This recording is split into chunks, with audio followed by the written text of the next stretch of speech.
Good Tuesday afternoon. Thanks for joining us on KARE 11 News Now. I'm Lauren Lemanchek. Taking a live look now from Capitol Hill, where there's a light at the end of the government shutdown tunnel. Overnight, the Senate passed a deal sending it to the Republican-controlled House of Representatives. They could vote on that deal as soon as tomorrow. It would fund the government through the end of January. Now, there are no promises inside that deal of extending subsidies for the Affordable Care Act, the biggest sticking point in this bill. Senate leadership did, however, commit to a vote on extending those subsidies next month. House Republicans can only afford to lose 2 votes, with most Democrats opposed to the deal. President Trump says if it makes it to his desk, he will sign it. Happening today, the Supreme Court is set to decide whether full SNAP payments should be on hold until the government reopens. Lower courts have ordered the government to keep that money flowing. But in a warning over the weekend, the USDA told states that are still sending out payments to stop immediately and then take back the money they've sent. A group of attorneys general, including Minnesota's Keith Ellison, is now suing the federal government so states can keep sending out SNAP payments. As Congress looks to finalize a deal to reopen the government, the impact of the longest shutdown in our nation's history is just beginning to be understood. Uncertainty over SNAP benefits is leading to a surge in demand for Meals on Wheels, and as Ken Erdahl reports, that demand's not likely to subside anytime soon. When Minnesota seniors are in need of a meal, Meals on Wheels delivers. But in recent weeks, we had a 75% increase in requests for our services. Most citing the loss of SNAP benefits as a major driver. They only had a few dollars in the bank and they weren't sure where their next meal was going to come from. Christine Stensberg has personally taken many of those requests. They're stressed. They're fearful on how to have a nutritious meal, and a lot of people are unable to get to food pantries. Have you had to turn people away? Right now, we have some waiting lists, so we're trying to help those programs meet that need. That's where we come in. Phil Schmidt is an aging services specialist for St. Paul's Keystone Community Services, and the need for meals isn't the only thing he's seen increase. It could be housing, it could be food, it could be finding somebody a bed. And in some cases, the people he and the other drivers are delivering to are younger than you might expect. Hi, Ricky. Hey, it's Phil from Keystone. How you doing? Ricky Galley qualified for meals after extreme hypertension and blood clots kept her from working. That was huge because some days I can't even get on the bus to go to the food shelf. Though with 2 teens to also feed, she was more than relieved to see her SNAP benefits finally return this morning. That eases the fear and the feeling of being alone for a lot of people. There was real panic. While that panic may finally begin to fall, all you have to do is look at Meals on Wheels requests in the months prior to October to understand why demand isn't likely to fall much, if at all. Everybody's struggling, even the employed. With the rising food costs, with the economic uncertainty, we are expecting the demand to continue to increase, as well as the population switch. There's more and more older adults, so we are gearing up to have more demand. See you soon. Okay. Food is sort of a barometer for other things. It's basic. It's like air. It's not just people caught in the middle of the SNAP benefits chaos. Some rural and locally owned grocery stores with thin profit margins are dealing with less traffic because customers are not coming into their shops if they don't get their SNAP benefits. Jordan Cook says SNAP recipients make up 10% of his sales at the store, some 60 miles west of the cities. That's where federal data shows nearly 2,000 people use SNAP in McLeod County alone. We're just kind of curious of how that would affect our business, since, a lot of people do rely on those kind of benefits. We know most of our customers by name and, kind of what they're going through. And if they need help, they know that we are always here to help them out. According to the University of Minnesota, there are only 250 rural grocery stores across the state, and half are concerned about closing as sales slump. Now they're at risk of losing customers who use SNAP as well.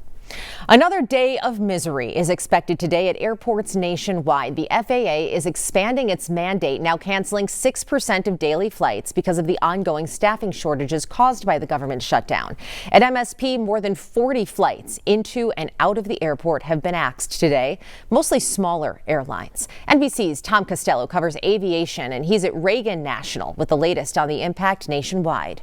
Good day. So here we go again, right? We had 4% of flights canceled yesterday. That was an FAA directive trying to relieve some of the stress on air traffic controllers, given the staffing shortage and given the fact that they've now worked without 2 paychecks. Today, rather than a 4% cancellation rate, the FAA is imposing a 6% cancellation rate. And by the end of the week, that's expected to go to 10%. The question is, what's going to happen come a week from now, when we're right into the beginning of the Thanksgiving travel rush? The FAA is warning we could be down to a trickle of flights. Obviously, part of that also as we are watching to see whether the government shutdown is completely over and all of these controllers and TSA officers are back on the job by then. They've already missed 2 paychecks each. The most affected airports today, we've got already curtailed flights at 40 of the biggest airports, and right now that includes Chicago O'Hare, Atlanta, LaGuardia, Denver, Boston, DFW, Phoenix, San Francisco, Newark, Houston, Seattle, Charlotte. Those are in the top. In addition, 12 airports have now canceled general aviation or private aviation flights because of the shutdown and because of the impact with the staffing shortages nationwide. The Air Traffic Controllers Union making the point, we are still short some 3,800 controllers going into the shutdown. That was the state of things before the shutdown. So now with the shutdown, it's only gotten worse. The stress has only gotten worse with controllers, some controllers taking second jobs, getting out of the tower and then at night driving for Uber or DoorDash, simply trying to put food on the table. So this is very much crunch time for the nation's air traffic controllers, who are making sure that we all fly safely, and for the TSA officers making sure that our plane is safe as well. We'll watch it all throughout the day. I'm Tom Costello here at Reagan Airport. Back to you. New today, several law enforcement agencies are hiring an outside agency to review their response to the deadly shootings of House Speaker Emerita Melissa Hortman, her husband Mark, their dog Gilbert, and State Senator John Hoffman and his wife Yvette. This is video from the initial investigation of those shootings. Agencies involved in that initial response back in June are asking the International Chiefs of Police Association to evaluate the effort and to highlight learning and growth opportunities. Agency leadership says the process is meant to reflect on Minnesota's response, but also provide insight that could benefit law enforcement nationwide. It's Veterans Day, and as we take time to honor those who've served in the U.S. military, the nation is taking a step back. So here's what is open and closed today. Government offices, post offices, and most banks will be closed. However, most UPS and FedEx services will be available. Most grocery stores are open, as well as malls, restaurants, and retailers like Walmart and Target. If it's trash day for you, Minneapolis and St. Paul say there will be no change in the schedule. Starting tomorrow, the Minneapolis Federation of Educators is expected to hold a ratification vote on a tentative deal with the school district. If the union passes it, the school board also needs to approve the deal. Heidi Wigdahl shows us what's inside. After months on opposite sides, Minneapolis Public Schools and the union, the Minneapolis Federation of Educators, are standing alongside one another. I am exhausted, and yet I'm invigorated by what we have seen in this building in the last week. Today we can say that collaboration won out over confrontation. The deal covers 3 different contracts for teachers, educational support professionals, and adult educators. It includes smaller class sizes. No middle or high schools will have more than 38 students in a classroom. Special education is getting more support with smaller caseloads. And pay increases are coming across all 3 contracts. For example, those who help adult students will earn the same as their colleagues, meaning some will see a pay increase of more than 30%. MPS teachers are getting a 2% raise this year and another 2% increase in the next school year.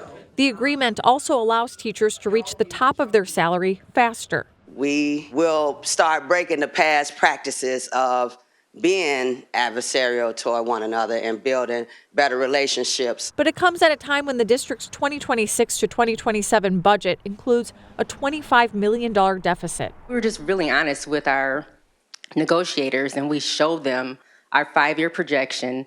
This is what we have, and these are the resources that we have that are available. And I am so thankful that you all were responsive, and this is where that trust comes in. Stick with us. There's more news and weather coming up after the break.